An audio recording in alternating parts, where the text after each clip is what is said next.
আসসালামু আলাইকুম প্রিয় শিক্ষার্থীরা, আমি শিন সুলতানা চলে আসলাম টেকনিক ইজি এডুকেশনের পক্ষ থেকে নতুন একটি পর্ব নিয়ে। আজকের এই পর্বটিতে আমরা আলোচনা করব রানার কবিতাটি টাইপ 7 নিয়ে। টাইপ 7 এ যে সকল প্রশ্নগুলো আছে, অর্থাৎ অভিন্ন তথ্যভিত্তিক প্রশ্ন উত্তর। অভিন্ন মানে একটা উদ্দীপক থাকবে, সেটার সঙ্গে দুটি প্রশ্ন থাকবে। আমরা চলো একটু দেখে নিই এখান থেকে আমাদের কি ধরনের প্রশ্ন আসতে পারে। কি আছে নিচের উদ্দীপকটি পড়ে 57-58 নম্বর প্রশ্ন আমরা উত্তর দিব। এখন খেয়াল করি, চাকরি জীবনে 1.5 যুগ পার করলেও সবুর কোনোদিন ছুটি কাটাননি। অফিসের সব কাজ নির্দিষ্ট সময় যথাযথভাবে সম্পূর্ণ করেন। তার কাজেই স্বীকৃতিস্বরূপ পেয়েছেন কয়েকটি সম্মাননা পুরস্কার। উদ্দীপকের সবুরের মানসিকতায় রানার কবিতায় কোন চরণের মিল রয়েছে? রাত নির্জন, পথে কত ভয়, তবুও রানার ছোটে, ঘরে তো অভাব, পৃথিবীটা তাই মনে হয় কালো ধোয়া। দেখো, আমি বাকি অপশনগুলো দেখছি না, সঠিক উত্তর হচ্ছে ক নাম্বার। রাত নির্জন, পথে কত ভয়, তবুও রানার ছুটে চলছে, ছুটে চলাই তার কাজ, অর্থাৎ দায়িত্বশীলতা। এবার আমরা যাব হচ্ছে আমাদের 58 নম্বর প্রশ্নে। 58 নম্বর প্রশ্নে কি আছে দেখো, 58তে আছে উদ্দীপক ও রানার কবিতায় প্রকাশিত হয়েছে, কি প্রকাশিত হয়েছে?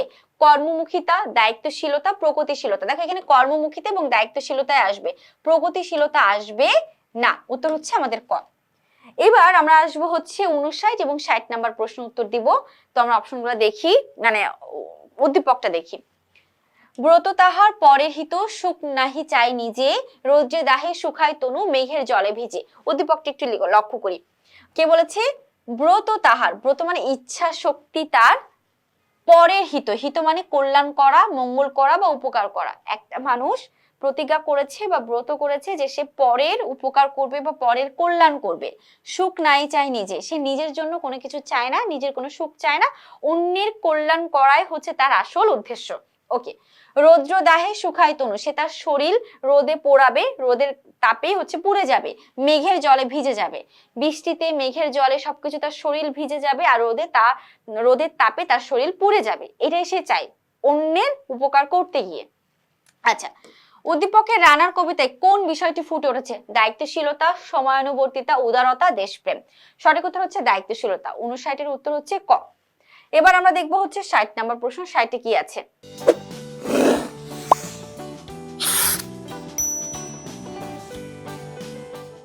সাইটে আছে উদ্দীপকের সাথে সাদৃশ্যপূর্ণ দিকটি নিচের যে চরণে পাওয়া যায়। রানার চলছে বুঝি ভোর হয়, ভোর হয় হয়। তারপর আছে জীবনের সব রাত্রিকে ওরা কিনে নিয়েছে অল্প দামে, স্বপ্নের মতো পিছে সরে যায় বন, কি হবে ক্ষুধায় ক্লান্তিতে ক্ষয়ে ক্ষয়ে।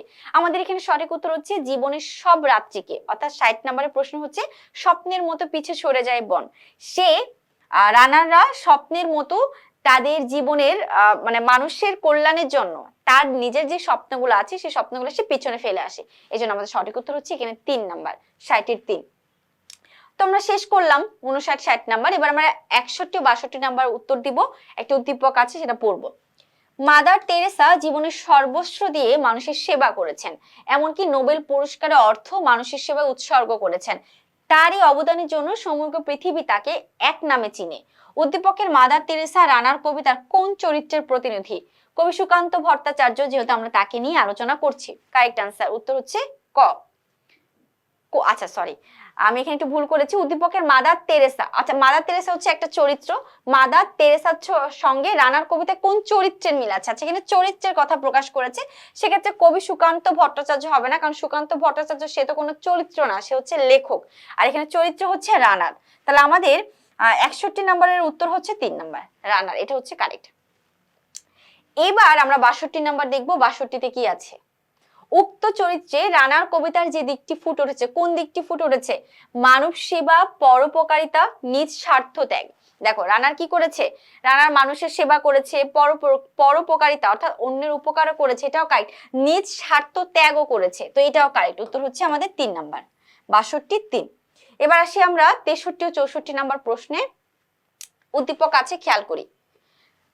রমিজ উদ্দিন হঠাৎ অসুস্থ হলে ব্যবসা দেখাশোনা করতে পারেন না, সুস্থ হয়ে ফিরে এলে দেখেন তার অনুপস্থিতিতে কর্মচারী মোহন নিষ্ঠার সাথে ব্যবসা চালিয়ে প্রতিষ্ঠানে মুনাফা বৃদ্ধি করছেন। খুব ভালো কথা। এখন আমরা 63 নাম্বার যদি আনসার করি, নিচের কোন চরণে উদ্দীপকের মোহনের বৈশিষ্ট্য ফুটে উঠেছে? পৃথিবীর বোঝা ক্ষুদিত রানার পৌঁছে দিয়েছে মেলে।